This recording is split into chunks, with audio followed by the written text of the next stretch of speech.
নমস্কার বন্ধুরা, রত্না লাইফস্টাইলের আরেকটি ব্লগে তোমাদের সকলকে স্বাগত জানাচ্ছি। আজকে আমি নিয়ে এসেছি খাসির মাংসের লাল ঝোল রেসিপি। তো চলো বন্ধুরা, দেরি না করে রেসিপিটা দেখে নেওয়া যাক।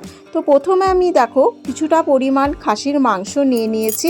তো আমি এখন খাসির মাংসটা ভালো করে পরিষ্কার করে ধুয়ে নেব। তো চলো, আমি খাসির মাংস দেখো ভালো করে পরিষ্কার করে ধুয়ে নিয়েছি। এবার এই পরিষ্কার করে ধুয়ে নেওয়া খাসির মাংসের মধ্যে আমি অ্যাড করব কিছুটা পরিমাণ সর্ষের তেল। আমি কিন্তু সম্পূর্ণ রান্নাটা আজকে সর্ষের তেলেই করছি, কারণ সর্ষের তেলে কিন্তু খাসির মাংস রান্না দুর্দান্ত হয়। তো দেখো সর্ষের তেল অ্যাড করার পরে আমি দিয়ে দিচ্ছি কিছুটা পরিমাণের হলুদের গুঁড়ো, আর এবার অ্যাড করব কিছুটা পরিমাণে লাল লঙ্কার গুঁড়ো কিংবা কাশ্মীরি লঙ্কার গুঁড়ো।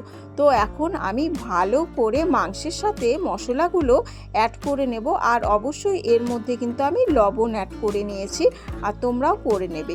এবার দেখো আমি ভালো করে মিক্স করে নিচ্ছি মাংসর সাথে মশলাগুলো। তো দেখো আমি ম্যারিনেট করে এখন কিছুক্ষণের জন্য রেখে দেব। আমি কিন্তু সম্পূর্ণ রান্নাটি ইন্ডাকশানে করছি। তো চলো দেখো, ইন্ডাকশানে আমি কড়াই বসিয়ে দিয়েছি। কড়াইটা গরম হয়ে গেলে আমি এর মধ্যে বেশ খানিকটা সর্ষের তেল অ্যাড করে দিলাম। এখন কিন্তু কিছুক্ষণের জন্য সর্ষের তেলটা পুরো গরম হতে দিতে হবে। তেল গরম হতেই আমি এর মধ্যে অ্যাড করে দেব ডুমো ডুমো করে কেটে রাখা আলু। তোমরা এখানে বেশি পরিমাণেও আলু অ্যাড করতে পারো। আমি এখানে মাঝারি সাইজে 3টে আলু অ্যাড করেছি।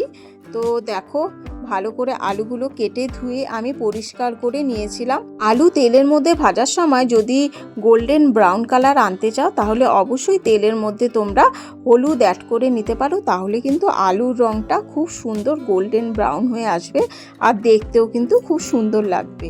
তো বেশ কিছুক্ষণ ধরে অল্প আঁচে আলুগুলোকে তেলে ভালো করে ভেজে নেব। দেখো আমি আলুগুলোকে হালকা আঁচে ভালো করে ভেজে নিচ্ছি। তো দেখো গোল্ডেন ব্রাউন কালার হয়ে গেছে আলুর। তো আমি এখন আলুগুলোকে তুলে নিচ্ছি।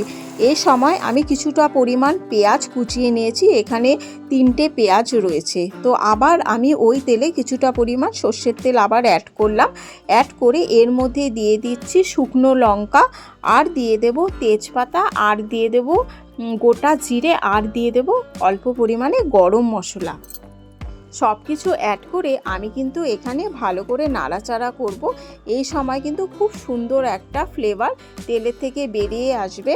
দেখো আমি এখানে ভালো করে নাড়াচাড়া করছি মশলাগুলো।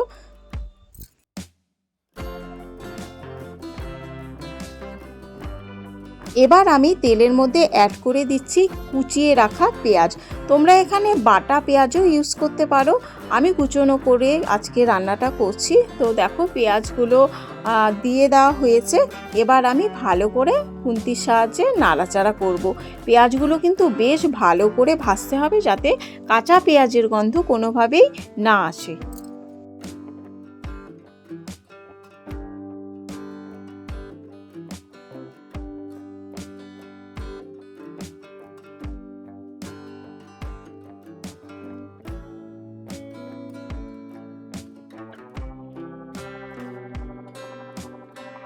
দেখো আমার পেঁয়াজ ভাজা হয়ে গেছে। আমি এর মধ্যে অ্যাড করে দিচ্ছি রসুন বাটা আর কাঁচা লঙ্কা বাটা। এবার এটা অ্যাড করার পরে আমি বেশ ভালো করে নাড়াচাড়া করব, যাতে কোনো রকমের কাঁচা গন্ধ রসুনের না বের হয়। তো দেখো ভালো করে আমি ভাজা করে নিচ্ছি।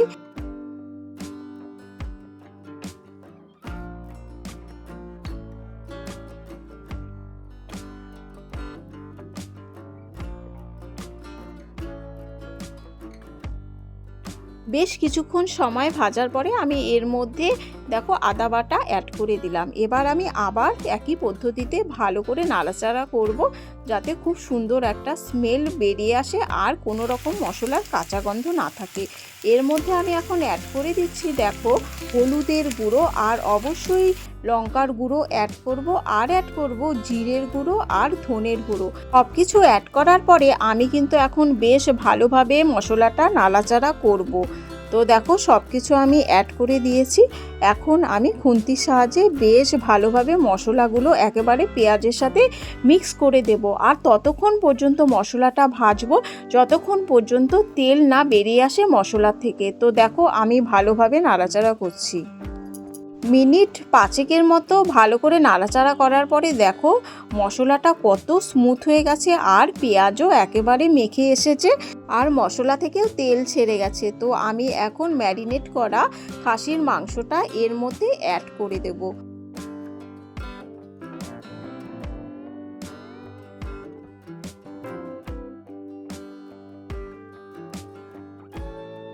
খাসির মাংস অ্যাড করার পরে ভালো করে নাড়াচাড়া করতে হবে যাতে মাংসের মধ্যে মশলাটা পুরো অ্যাড হয়ে যায়। দেখো আমি বেশ ভালোভাবে নাড়াচাড়া করছি।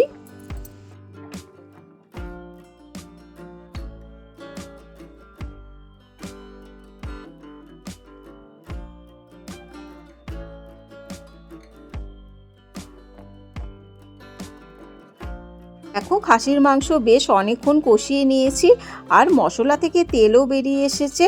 তো আমি এখন চলে যাব নেক্সট স্টেপে। তো চলো নেক্সট স্টেপটা কী করছি দেখে নেওয়া যাক। ও খাসির মাংস বেশ ভালো করে আমার কষানো হয়ে গেছে, একেবারে মশলা থেকে তেল ছেড়ে দিয়েছে। তো আমি এখন ভেজে রাখা আলুগুলো এক এক করে খাসির মাংসের মধ্যে অ্যাড করব। তো দেখো আমি ভেজে রাখা আলুগুলো অ্যাড করে দিয়েছি। অ্যাড করার পরে বেশ ভালোভাবে এখন নাড়াচাড়া করব। এই সময় কিন্তু আমি উষ্ণ গরম জল ইউজ করব। যতটা পরিমাণে ঝোল রাখবো ঠিক ততটা পরিমাণে উষ্ণ গরম জল আমি অ্যাড করব। অ্যাড করার পরে আমি কিছুক্ষণ ফুটিয়ে নিয়ে অবশ্যই এটা প্রেসার কুকারে দিয়ে দেব। আমি দেখো প্রেসার কুকারে প্রায় 7 থেকে 8খানা সিটি দিয়ে নিয়েছি। তো চলো প্রেসার কুকারে ঢাকনিটা খোলা যাক। দেখো মাংসটা আমার রেডি হয়ে গেছে। তো আমি এখন কড়াইয়ের মধ্যে দিয়ে ভালো করে ফুটিয়ে নেব আর এর মধ্যে এখন অ্যাড করে দেব বেটে রাখা গরম মশলা। তো দেখো গরম মশলা দিয়ে দেবার পরে কিছুক্ষণ ঢেকে রেখেছিলাম, ঢাকনা সরাতেই রেডি হয়ে চলে এসেছে আমাদের খাসির মাংসের লাল ঝোল। তো বন্ধুরা আজকের ভিডিওটা কেমন লাগলো অবশ্যই তোমরা কমেন্টস করে জানিও। আর রেসিপিটা ভালো লাগলে অবশ্যই কিন্তু লাইক সাবস্ক্রাইব করে পাশে থেকো। আবার দেখা হবে তোমাদের সাথে খুব শীঘ্রই নেক্সট একটা ব্লগে। ততক্ষণ তোমরা সুস্থ থেকো, ভালো থেকো। নমস্কার।